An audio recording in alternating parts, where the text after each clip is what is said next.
जिंदगी बे बंदगी शर्मिंदा है।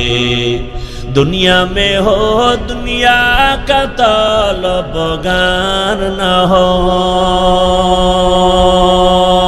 बाजार से गुजर हो खरीदार न हो।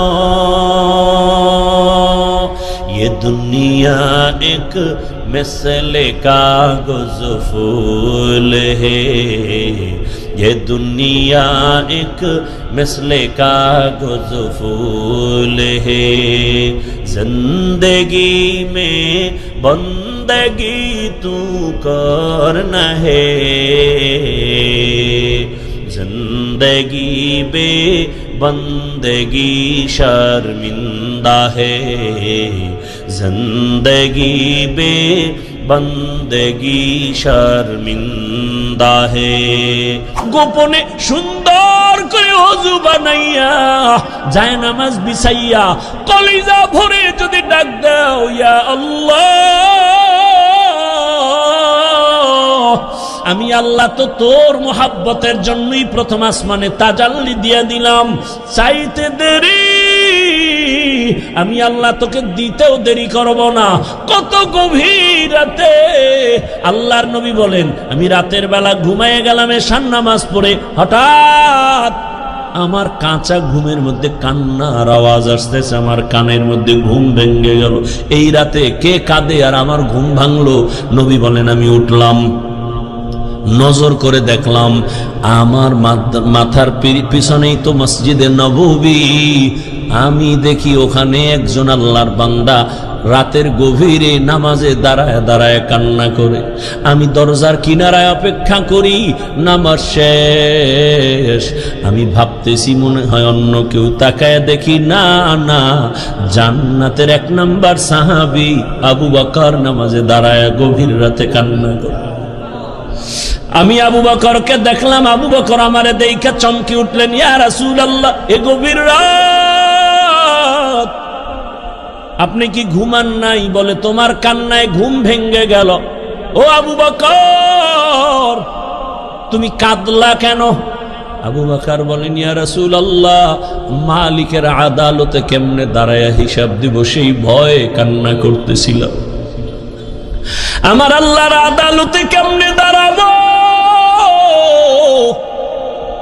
নবী বলেন, কেন? আপনার তো জান্নাতের টিকিট রেডি, 10 জনের প্রথম আপনি।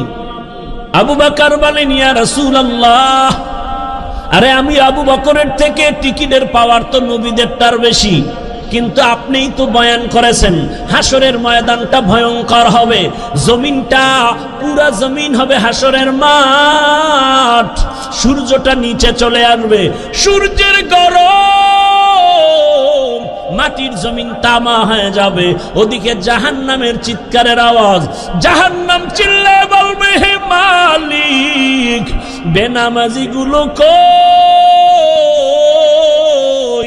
গুনাহগার গুলো আমার পেটের মধ্যে দাও, আমার পেটের মধ্যে ক্ষুধা।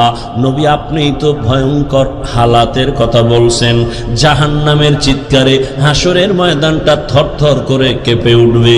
এমনকি আমার আল্লাহ রাগ হয়ে আওয়াজ দিবেন, লিমানিল মুলকুল ইয়াউম লিল্লাহিল ওয়াহিদিল কাহ্হার। এত কঠিন আওয়াজ হবে, হাসরের ময়দানটা থরথর করে কাঁপতে থাকবে। ও নবী, আপনিই বয়ান করেছেন এত কঠিন হালাত, নারী আর পুরুষ সব উলঙ্গ দাঁড়াবে হাসরের মাঠে। আম্মা জান আয়েশা বলেন, নবী, মানুষ কি লজ্জা পাবে না? কয়, ওরে আয়েশা, জানো না, এমন ভয়ঙ্কর হালাত হবে, একজনের দিকে আর একজন তাকাবারও হুঁশ হবে না। এমন কঠিন অবস্থায় আল্লাহর নবীরা পর্যন্ত কান্না শুরু করবেন। আদম নবী কান্না করবেন, ঈসা নবী কান্না করবেন, ইব্রাহিম নবীর কান্না, মুসা নবীর কান্না, দাউদ পয়গম্বরের কান্না, নূহ পয়গম্বরের কান্না চলবে, নিজের উপায় নাই, কি উপায় হবে সেই চিন্তা, উম্মতের চিন্তা নাই। ইয়া রাসূলুল্লাহ, এক পর্যায়ে আল্লাহ আবার একটা কঠিন আওয়াজ দিবেন, ওয়ামতাজুল ইয়াউমা আইয়ুহাল মুজরিমুন। আল্লাহ একটা গায়বী আওয়াজ দিয়ে বলবেন, ও গুনাহগারেরা, ও বেনামাজিরা, ও বেপরদাওয়ালারা, যারা কোরআন হাদিস মানো নাই, আলেম ওলামা মানো নাই, নবী রাসূল মানো নাই, আজকে আমার নেককারদের থেকে তোরা আলাদা হইয়া যা, নেককারদের থেকে আলাদা হ। গুনাহগারেরা ভয়ে আলাদা হবে না। আল্লাহ বলবে, আমি কুদরতি ভাবে বাঁচনি দিব, বাঁচতে গিয়া যখন ধরে ফেলবো, ওই গুনাহগার গুলো বাতাসের মতো উড়িয়া উড়িয়া জাহান্নামের রাস্তায় পড়বে। আর আল্লাহ বলবেন, ও আমার নেকামুলওয়ালা, ও পর্দাওয়ালা নামাজি, সূর্যের গরম মাথায় লাগাইস না, আরশে আজিমের নিচে গিয়ে অপেক্ষা কর, রহমতের নবীর সাথে তোমরা সব জান্নাতে যাইবা। আর যারা গুনাহগার বেনামাজি, এদেরকে জাহান্নামের পথে দাঁড় করাইয়া আল্লাহ বলবে, ও ফেরেশতারা, লাইনে দাঁড় করাও, আর আমি বাম হাতে আমলনামা দিব। ও রহমতের নবী, আল্লাহ যদি আমি আবু বকরকে ডাইকা বলে, আবু বকর আমার জান্নাত পাইয়া কি নিয়ে আসছো বলো, আমি যদি বলি আল্লাহ তোমার জান্নাতের মহাব্বতে তোমাকে পাওয়ার জন্য নামাজ রোজা তেলাওয়াত জিকির নিয়ে আসছি, আল্লাহ যদি বলে আবু বকর আমি যেইভাবে নামাজ চাইছি ওইভাবে হক আদায় করে নামাজ আদায় করো নাই, আমি যেইভাবে রোজা চাইছি ওইভাবে হক আদায় করে তুমি রোজা আদায় করো নাই, তোমার আমল আমার কাছে পছন্দ হয় নাই, সাথে সাথে আমার উপরে জাহান্নামের অর্ডার জারি হয়ে যাবে। ওই সময় আমি আবু বকরের কি উপায় হবে? চোখের পানি ছেড়ে কান্না করি, ও পয়গম্বর দোয়া করবেন আল্লাহর আদালতে যেন নাজাতের রাস্তা খুলিয়া যায়। ও আমার যুবক বাবারা, বৃদ্ধ বাবাজিরা, পর্দার আড়ালের মা বোনেরা, আমি যে এত কষ্ট করে আপনাদের যত বয়ান শুনাইছি, আমি একবারও কিন্তু বলি নাই মাদ্রাসায় আসো, স্কুল ছেড়ে দাও, কলেজ ছেড়ে দাও, না, বরং তুমি কলেজে পড়ো, স্কুলে পড়ো, দাবি নাই।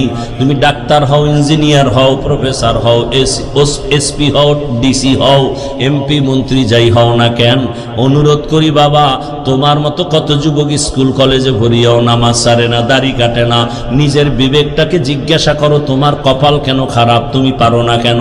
তোমার মতো কত যুবক রাস্তায় গাড়ি চালায়, 5 বেলার নামাজ পড়ে নাই, বলো তুমি কেন পারবা না?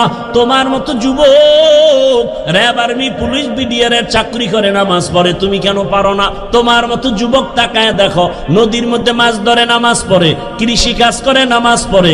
নিজেকে জিজ্ঞাসা করো, তোমার কপালে কার বরদোয়া লাগছে? মা বাবার, নাকি শিক্ষকের, নাকি উলামায়ে কেরামের? না হয় তোমার মতো যুবক যদি দুনিয়ার সব লাইনে চাকরি করে, ব্যবসা করে, নামাজ পড়ে, তুমি পারো না কেন? ও পর্দার আড়ালের আম্মা জানেরা, আপনার মতো কত মা এই এলাকায় এখনো খুঁজলে পাওয়া যায়, বেপর্দায় চলে না, নামাজ ছাড়ে না, মোবাইলে সময় নষ্ট করে না। ও আম্মা জানেরা, বোনেরা, মনটা কি চায় না একজন আদর্শমান ডাক্তারের মা হয়ে যাবেন? আপনার সন্তানের ব্যবহারে শিক্ষকরাও দোয়া করবে, আপনার সন্তানের আচরণে আলেম ওলামাও দোয়া করবে, আপনার সন্তান ডাক্তারি করবে, নামাজ পড়বে, কোরআন তেলাওয়াত করে আপনাদের জন্য দোয়া করবে। এরে আম্মা জান, যদি এমন চান আপনাকে আদর্শবান হতে হবে, আর জমিনে রহমতের নবীর আদর্শ থেকে সুন্দর আদর্শ আর নাই।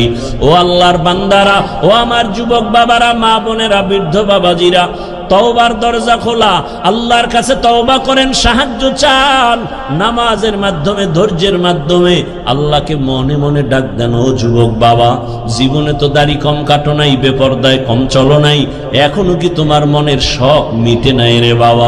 কয়দিন আর হায়াত পাইবা জানা নাই, আর কবে গুনাহ থেকে তওবা করবা জানা নাই। অন্তর যদি ভালো হয়, যদি তওবার নিয়ত থাকে, মনে মনে আমার আল্লাহকে ডাকো,